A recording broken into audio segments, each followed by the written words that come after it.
네, 여러분 안녕하십니까. 방금 매우 놀랄만한 뉴스가 들어와서 속보로 여러분께 전해드리겠습니다. 대장동 일당들이 이른바 천문학적 숫자의 부적절한 초과 수익을 그대로 챙길 수 있었던 것은 도대체 무슨 일들이 진행됐을까?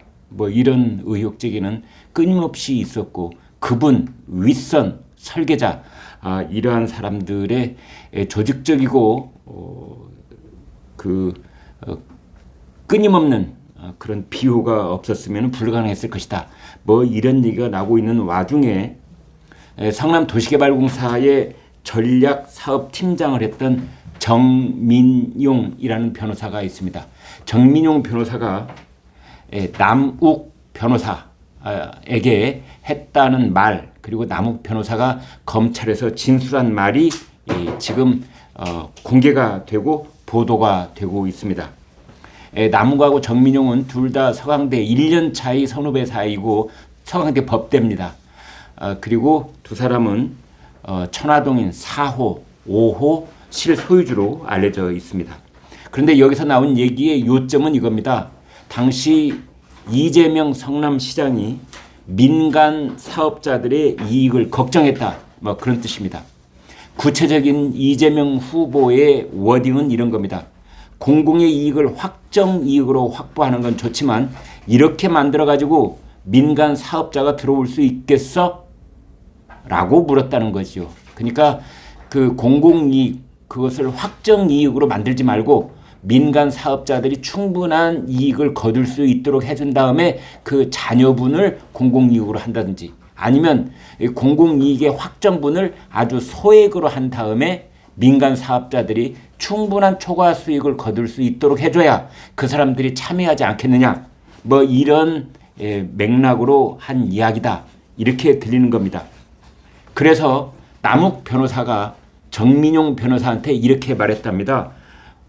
야, 그것 언론에 나가면 이재명 낙마하겠다. 네, 작년에 검찰에서 이런 얘기를 했다는 건데요. 그때는 이미 이재명 후보가 가장 유력한 대선 후보로 떠오르고 있었던 때입니다. 그래서 이재명 후보가 낙마하겠다라는 것은 도대체 무슨 뜻인가? 라는 그 검사가 추궁을 하자 이렇게 대답을 했답니다. 민간 사업자들에게 초과 이익을 몰아줬다고 언론 기사도 많이 나오고 있는 상황이고, 또 이재명이가 자기가 대장동을 설계했다고 인터뷰를 했는데, 아니 이재명이 오히려 민간 사업자들을 걱정하는 취지로 말을 한다면 유권자들이 이재명을 뽑지 않을 거 아니겠는가? 라고 설명을 했다는 겁니다. 이제 그러면서 이 남욱은 이런 식으로 앞뒤를 설명을 합니다. 그 설명의 내용은, 만약에 민간 사업자에게 이익이 많이 나는 구조를 그걸 모르고도 설계를 했다면 이재명은 능력이 없는 것이다.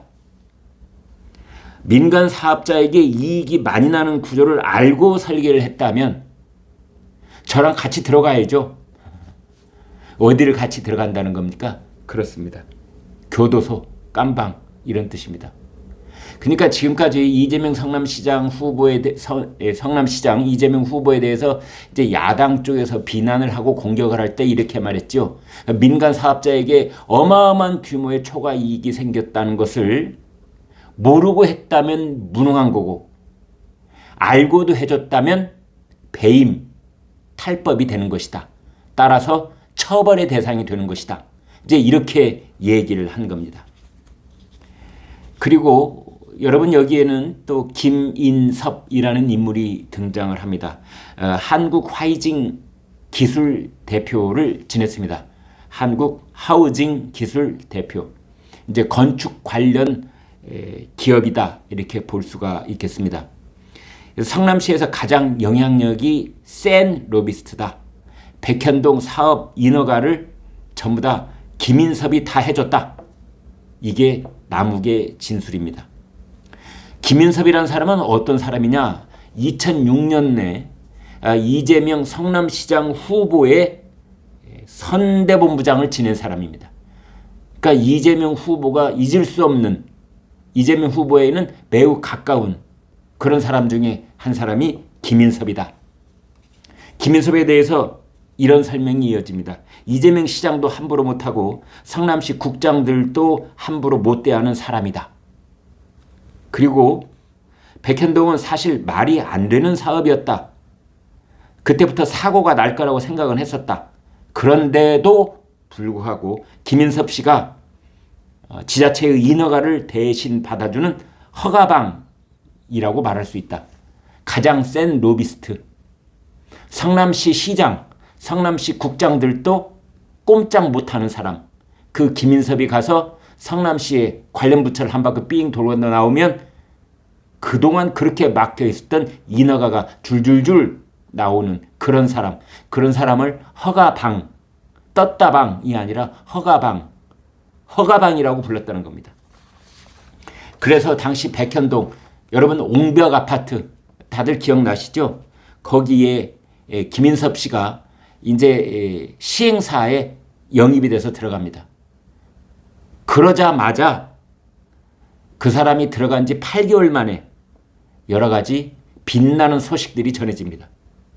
이제 두 단계가 있는데 하나는 토지 용도 변경, 그 다음에는 임대주택 비율입니다. 토지 용도는 원래 자연녹지라고 되어 있습니다. 자연녹지는 집을 지을 수가 없습니다. 그런데 자연녹지에서 무려 4단계나 상향 조정이 돼가지고 준주거지역으로 용도가 변경이 됩니다. 그리고 임대아파트를 지으면은 민간 사업자에게 이익이 굉장히 많이 줄어듭니다. 그런데 원래 임대아파트를 100% 지어라 라고 돼 있던 것이 10%, 10분의 1로 줄어들 그런 인허가가 나왔다는 거죠.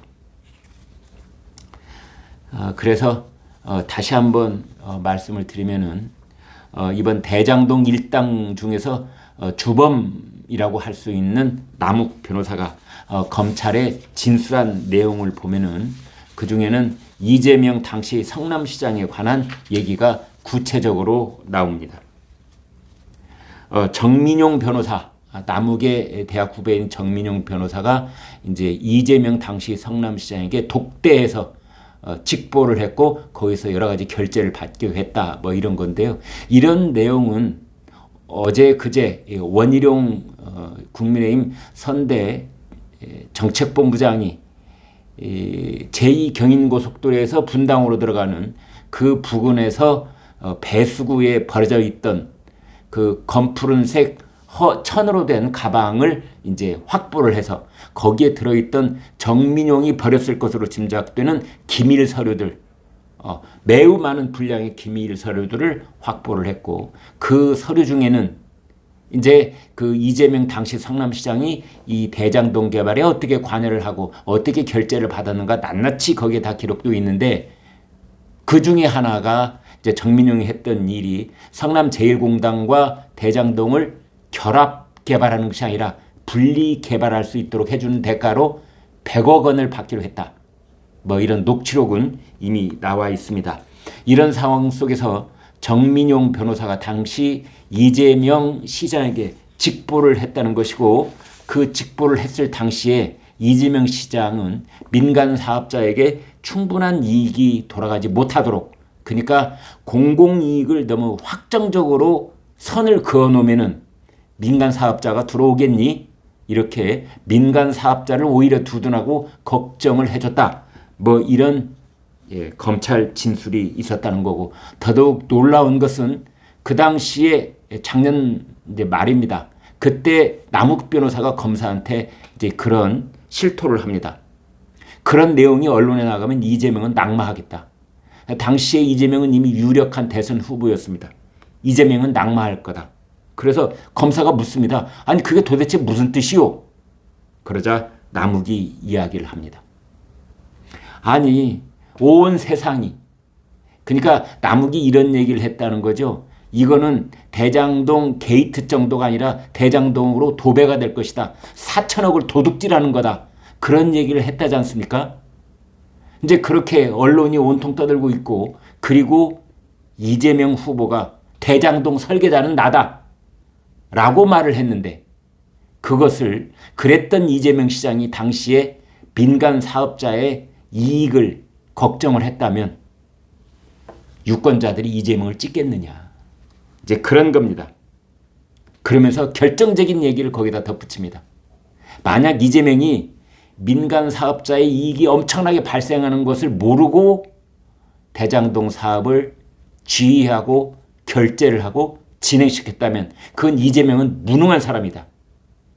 그리고 알고도 그렇게 해줬다면 그 사람은 나와 같이 지금 이렇게 교도소에 들어와서 처벌받아야 될 사람이다. 무능했거나 배임을 했거나 무능을 했거나 처벌 대상이거나 둘 중에 하나다. 이렇게 얘기를 하고 있습니다. 네, 매우 놀랄만하고 충격적인 뉴스가 연일 전해지고 있습니다. 여러분 구독, 좋아요 부탁드리겠습니다. 고맙습니다.